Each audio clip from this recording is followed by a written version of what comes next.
Sir, जिस प्रकार से बाल यौन उत्पीड़न कहें या बाल बाल उत्पीड़न कहें, घर में हो, बाहर हो, सड़कों पर हो, ऐसी तमाम समस्याओं को लेकर लगातार कोर्ट में, थानों में, हर जगह केस दर्ज होते रहते हैं, परंतु इस पर कोई निष्कर्ष नहीं निकल पाता है। तो उसकी क्या वजह लगती है आपको? सबसे बड़ी वजह इसमें ये है कि लोगों की पार्टिसिपेशन, जी। जो कि आप यहाँ देख रहे हैं कि एक बहुत ही बढ़िया प्रयास है स्पीड ऑर्गेनाइजेशन का। हम लोग खुद डिस्ट्रिक्ट चाइल्ड प्रोटेक्शन यूनिट से हैं, मैं डिस्ट्रिक्ट चाइल्ड प्रोटेक्शन ऑफिसर हूँ। हम लोग इस पे अथक प्रयास करते हैं कि ऐसे केसों को प्रिवेंट करने के लिए कि एक तो है कि केस दर्ज हो जाता है तो वो घटना घट जाती है, लेकिन हम लोग इस मुद्दे पे काम करते हैं, ये काम करने की कोशिश करते हैं कि वो प्रिवेंटिव मोड में, ताकि इस घटनाओं को रोक सकें।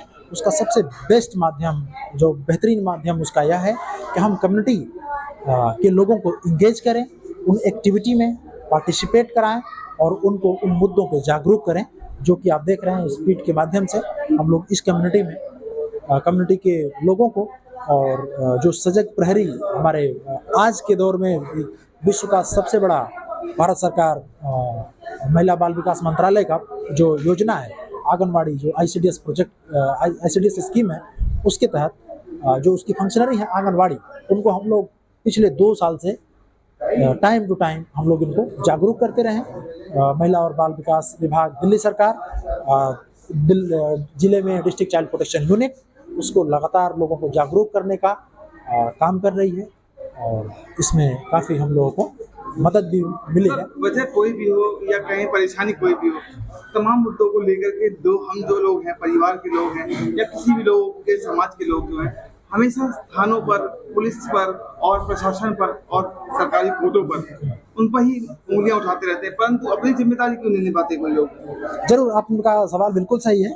इसमें हर एक आदमी जब तक अपनी जिम्मेदारी को नहीं महसूस करेगा, तब तक एक दूसरे पर एलिगेशन लगाकर किसी भी समस्या का समाधान नहीं निकाल सकते। ये तो और भी संगीन मामले हैं जिसको कि हम सभी को इसमें सजग होना पड़ेगा। एक दूसरे डिपार्टमेंट पर, दूसरे मंत्रालय पर, दूसरे लोगों को, इस पे पुलिस प्रशासन को, सरकारी अमले को हम दोषी नहीं ठहरा सकते, बल्कि हम सभी को इस पार्टिसिपेशन से एक जागरूक, जो है सकारात्मक पहल के साथ इन चीजों को हम खत्म कर सकते हैं। वर्ल्ड विजन हो या पीकॉक हो या स्पाइट सोसाइटी हो, हाँ, इन तमाम एनजीओ के द्वारा बाल यौन शोषण के लिए जागरूकता अभियान चलाया जा रहा है पिछले कई वर्षों से। ऐसे कई लोग यहाँ पर आते हैं, जागरूक होकर जाते हैं, परंतु वो जाने के बाद उनके साथ जब कोई घटना होती है तो वहाँ पर खामोश हो जाते हैं। इससे कोई उनको फायदा नहीं होता? नहीं, बिल्कुल फायदा होता है। ये कुछ लोग ऐसे होंगे कि जिनको नहीं होता है, लेकिन मैक्सिमम इसमें 99% इसमें फ़ायदा होता है। इसी वजह से हम लोग ऐसे प्रोग्राम्स कराते रहते हैं, और ऐसी ऑर्गेनाइजेशंस का, स्पीड सोसाइटी जैसे ऑर्गेनाइजेशंस का, जो कि कम्युनिटी लेवल पे काम करते हैं, और इससे नो डाउट इसमें बहुत ही मदद मिलती है। लोग इसमें पार्टिसिपेट करते हैं। सर, आप इस प्रोग्राम में आए, आपने लोगों को अपने वक्तव्य के माध्यम से जागरूक करने की कोशिश की, आपने उनसे राय भी ली। आपको क्या लगता है कि इससे कुछ बदलाव आएगा उन लोगों में, ताकि वो अपने बच्चों को उत्पीड़न या उत्तेजना से, परेशानियों से बचा सके?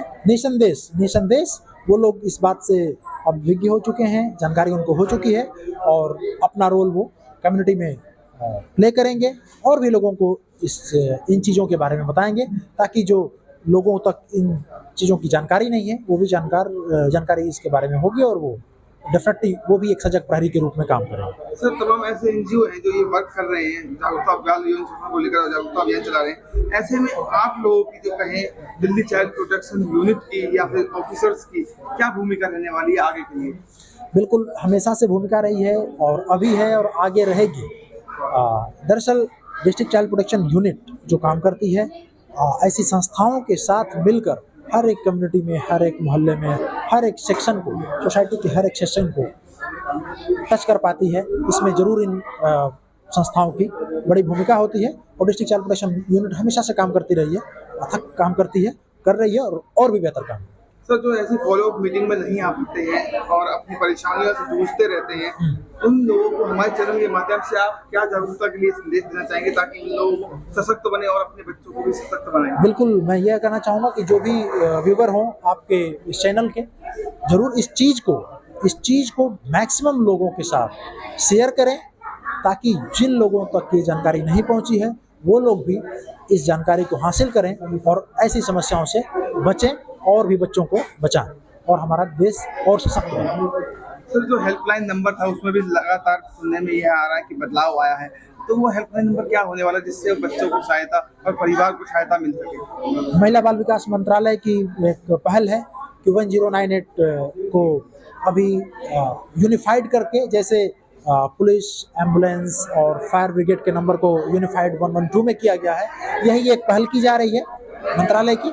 तो इसको लागू कर दी जाएगी तो एक और बेहतर है, इसको आसानी के लिए किया जा रहा है, इसमें डिफिकल्टी के लिए नहीं कि इस समस्या के लिए दूसरा कोई हेल्पलाइन नंबर हो, दूसरी समस्या के लिए दूसरा, तो इसलिए इजी होगा सबके लिए कि एक हेल्पलाइन नंबर हो और उसी हेल्पलाइन नंबर पे हर एक समस्याओं का समाधान किया जा सके। तो यह एक सुविधाजनक बनाया जा रहा है। सर, ये यौन शोषण जैसी समस्याओं से परिवारों को बहुत परेशानियां होती हैं, लेकिन परिवार के जन बोलने की इच्छा तो रखते हैं, लेकिन परंतु किसी डर और परेशानी के नाते बोल नहीं पाते और लोगों को जागरूक करने की बात आप कर रहे हैं। ऐसे में क्या प्रभाव पड़ेगा, आप क्या उनको सजेशन देंगे ताकि इससे कुछ और बदलाव भी आ सके? बिल्कुल सजेशन यही देंगे, आपके व्यूवर्स को भी आपके चैनल के माध्यम से भी हम ये सलाह देंगे कि इसमें झिझकने की जरूरत नहीं है किसी को भी, किसी भी लेवल पे, क्योंकि अगर हम उन मुद्दों को, इन चीज़ों को, समस्याओं को दबाएंगे तो और भी गंभीर होती जाएंगी और जो कि उन बच्चों के लिए, जो देश का भविष्य है, उनके लिए लगातार खतरा बने रहेगा।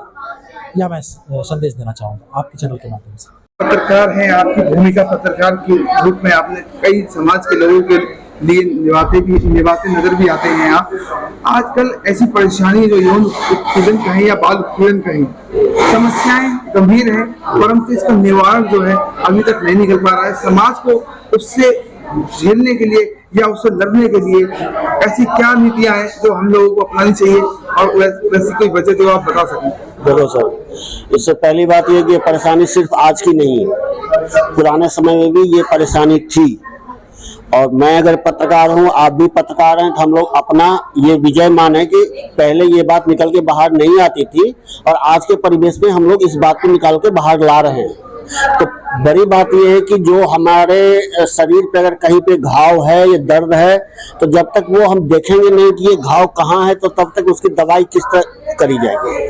अब हमारे आपके प्रयास के तहत ये बातें निकल के बाहर आ रही हैं।